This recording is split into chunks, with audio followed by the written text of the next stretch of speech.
ৰাজ্যত শোকাকুল পৰিৱেশ সকলোকে কন্দুৱাই ইহলীলা সম্বৰণ কৰিলে প্ৰাক্তন মুখ্যমন্ত্ৰী তৰুণ গগৈয়ে 86 বছৰ বয়সত আজি বিয়লি 5:34 শেষ নিশ্বাস ত্যাগ কৰিলে এইগৰাকী ৰাজনীতি মহিষীয়ে একেৰাহে তিনিটা কাৰ্যকাল অৰ্থাৎ 15টিকৈ বছৰ অসমৰ মুখ্যমন্ত্ৰী দায়িত্ব পালন কৰিছিল প্ৰাক্তন মুখ্যমন্ত্ৰী তৰুণ গগৈয়ে আৰু তেখেতৰ মৃত্যুত এতিয়া সমগ্ৰ ৰাজ্যতে শোকছা পৰিছে আৰু এখেতৰ মৃত্যুত প্ৰাক্তন অসম সাহিত্য সভাৰ সভাপতি শিক্ষাবিদ সাহিত্যিক ডক্টৰ নগেন শইকীয়াই শোক প্ৰকাশ কৰিছে। এই শোক বাৰ্তাটো শুনিয়ে মোৰ ভাৱ হ'ল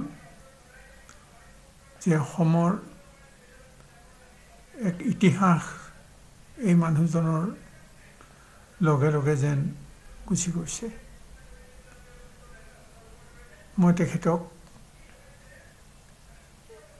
মোৰ কলেজীয়া জীৱনৰ জ্যেষ্ঠ স্বৰূপে পাইছিলোঁ প্ৰথম। তাৰপিছত মই যোৰহাটত থাকোঁতে বিভিন্ন সময়ত পাইছিলোঁ।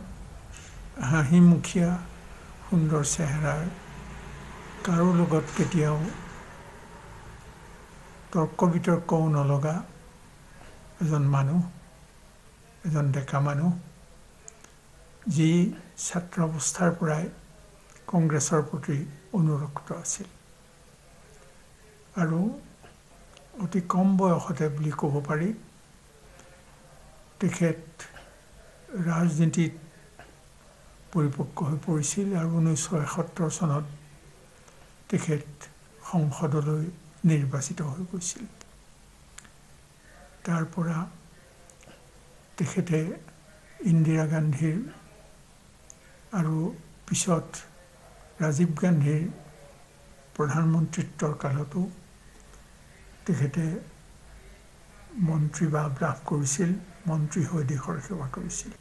আজি অসমত জাতি, বৰ্ণ, ধৰ্ম, ভাষা, সম্প্ৰদায় নিৰ্বিশেষে, দল নিৰ্বিশেষে সকলোৱে তেওঁৰ মৃত্যুত গভীৰ শোক প্ৰকাশ কৰিছে।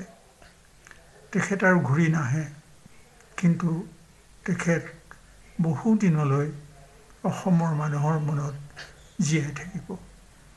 মই তেখেতৰ আত্মাৰ সদ্গতি কামনা কৰিছোঁ আৰু আশা কৰিছোঁ যে তেখেতে যিখন অসম বিচাৰিছিল, এখন সোণৰ অসম, সেইখন ঘূৰি আহক, ইয়াকে কামনা কৰিছোঁ। আৰু এখেতৰ মৃত্যুত প্ৰাক্তন কেন্দ্ৰীয় ডনাৰ মন্ত্ৰী তথা জ্যেষ্ঠ কংগ্ৰেছৰ নেতা পৱন সিং ঘাটোৱাই শোক প্ৰকাশ কৰি সংবাদ মাধ্যমৰ আগত এইদৰে মন্তব্য আগবঢ়াইছে।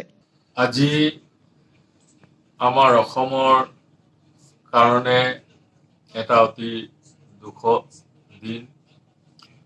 অসমক সুদীৰ্ঘ কাল বিভিন্ন দায়িত্বত থাকি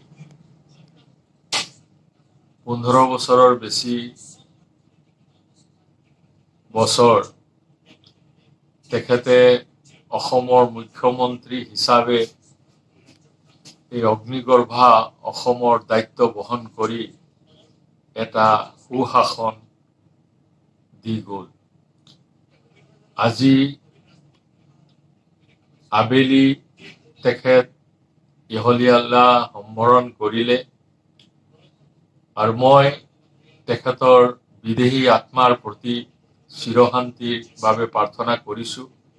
আৰু এবাৰ নহয়, দুবাৰ নহয়, 3বাৰকে অসমৰ ৰাইজৰ আশীৰ্বাদ আৰু সমৰ্থনেৰে তেখেত অসমৰ মুখ্যমন্ত্ৰী হৈ এতিয়ালৈকে সকলোতকৈ দীঘলীয়া মুখ্যমন্ত্ৰী হিচাপে অসম মাতৃ সেৱা কৰাৰ সুযোগ পাইছিলে।